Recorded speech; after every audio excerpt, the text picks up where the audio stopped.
Application of dimensional analysis के तीनों applications हम लोग कर चुके हैं। अब एक तरीके के क्वेश्चन और आते हैं प्रिंसिपल ऑफ होमोजेनिटी पर बेस्ड, उनको भी हम लोग कैसे सॉल्व करते हैं उसका भी जरा मेथड देख लेते हैं। देखिए, इसको समझने के लिए हम एक एग्जाम्पल ले लेते हैं। Suppose this equation is written as x equal to AT plus BT square. अब ये इक्वेशन रिप्रेजेंट क्या कर रही है? ये इक्वेशन रिप्रेजेंट कर रही है एक पार्टिकल के मोशन को। Suppose A particle is moving and the position of particle is represented by this equation x equal to AT plus BT square. Here x is represent the position of particle and t represent the time. And a and b are the constant. The question is you have to find out the dimensional formula for a and b or the unit of a and b. So what is the method? देखिए, method इसके पीछे ये है कि जैसे अगर हमारे पास एक पेपर है और उसको हम 3-4 पीस करते हैं तो वो सारे पीसेस क्या होते हैं? पेपर ही होते हैं। ऐसा नहीं है कि पेपर को अगर हम 2-4 टुकड़े कर देंगे तो वो आयरन या वुड बन जाएगा, वो पेपर ही होगा। तो यहां पर भी ऐसा ही है। एक्स आपकी एक फिजिकल क्वांटिटी है, इसके दो पार्ट है, एक पार्ट ये है और एक पार्ट ये है। तो according to the principle of homogeneity हम क्या जानते हैं कि लेफ्ट हैंड साइड में जो फिजिकल क्वांटिटी होती है उसकी डायमेंशन और राइट हैंड साइड में जो फिजिकल क्वांटिटी होती है उनकी डायमेंशंस अगर इक्वल है तो हमारी फिजिकल इक्वेशंस करेक्ट होती है डायमेंशनली। यहाँ पर दो पार्ट है, इसका मतलब ये हुआ इस पार्ट की डायमेंशन भी एक्स की डायमेंशन के इक्वल होनी चाहिए, क्योंकि ये भी पोजीशन को रिप्रेजेंट कर रही है कंप्लीटली, और ये भी हमारी पोजीशन को रिप्रेजेंट कर रहा है ये पार्ट भी। तो इस पार्ट की भी टोटल डायमेंशन जो आएगी बी और टी स्क्वायर की मिला करके वो एक्स की डायमेंशन के इक्वल होनी चाहिए। तो इसी कॉन्सेप्ट को हम अप्लाई करेंगे और ए और बी की डायमेंशंस को फाइंड आउट करेंगे। कैसे? देखिए, dimension of X is equal to first part से dimension of A into dimension of T, क्योंकि ये भी एक्स का ही एक पार्ट है, इसलिए डायमेंशन ऑफ ए हो जाएगा dimension of X upon dimension of T. X की हो गई एल, टाइम की हो गई टी, टी की ऊपर ले जाओगे पावर तो हो जाएगी -1, तो एल टी -1। यूनिट निकालनी है, लेंथ के लिए मीटर, टाइम के लिए सेकंड, तो मीटर पर सेकंड। इसी तरीके से सेकंड बी की डायमेंशन के लिए फिर से वही काम करेंगे, dimension of X is equal to dimension of B into dimension of T square. तो डायमेंशन ऑफ बी आ जाएगा dimension of X upon dimension of T square. इसको आप इधर न्यूमरेटर में ले आएंगे।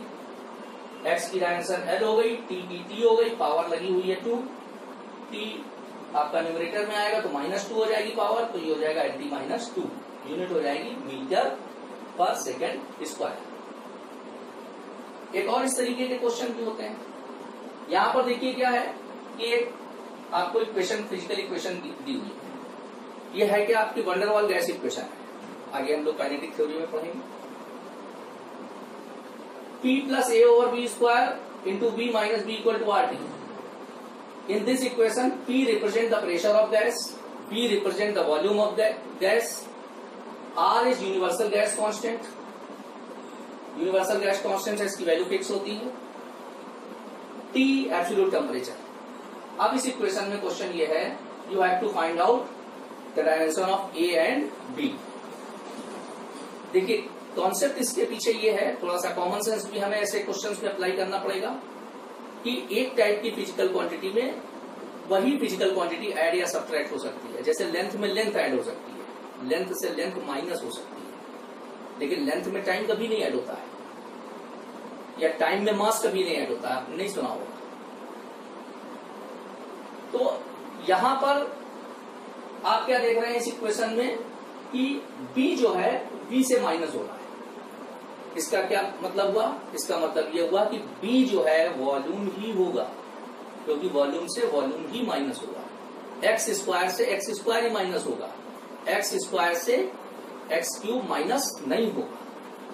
ठीक है, तो यहां पर B माइनस B से हमको ये क्लियर हो रहा है कि dimension of B is equal to dimension of B, और B की डायमेंशन आपको पता है तो B की आपको पता चलेगी।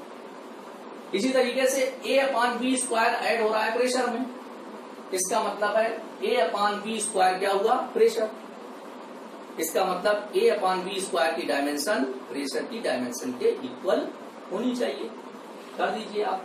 तो dimension of A upon dimension of B square is equal to dimension of P. तो dimension of A is equal to dimension of P into dimension of B square. Pressure की डायमेंशन आप ऊपर से सॉल्व करके निकालिए। Force upon area pressure होता है। Force के लिए mlt-2, एरिया के लिए एल स्क्वायर को न्यूमरेटर में ले जाइए। ऑलरेडी न्यूमरेटर में एल की पावर 1 है, तो 1 - 2 मतलब -1, तो ml -1 t-2। प्रेशर की डायमेंशन आपने यहां सब्स्टिट्यूट कर दी। वॉल्यूम की एल क्यू पता ही है आपको, स्क्वायर लगा हुआ है, ये हो गया। पावर से एक जगह कलेक्ट कर लीजिए।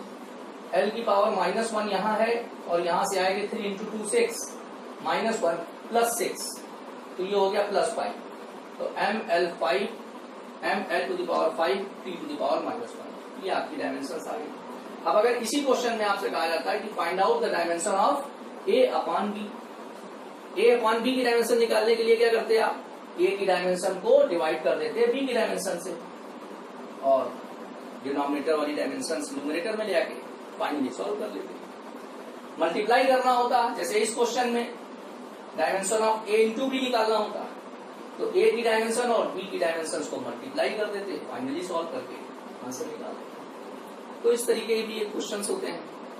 तो अब आप डायमेंशंस एनालिसिस की सारी एप्लीकेशंस स्टडी कर चुके हैं, उनकी लिमिटेशंस जान चुके हैं कि डायमेंशनल एनालिसिस की क्या लिमिटेशंस हैं, किस तरीके के क्वेश्चंस या किस तरीके की लिमिटेशंस में हम ये मेथड फेल देखते हैं।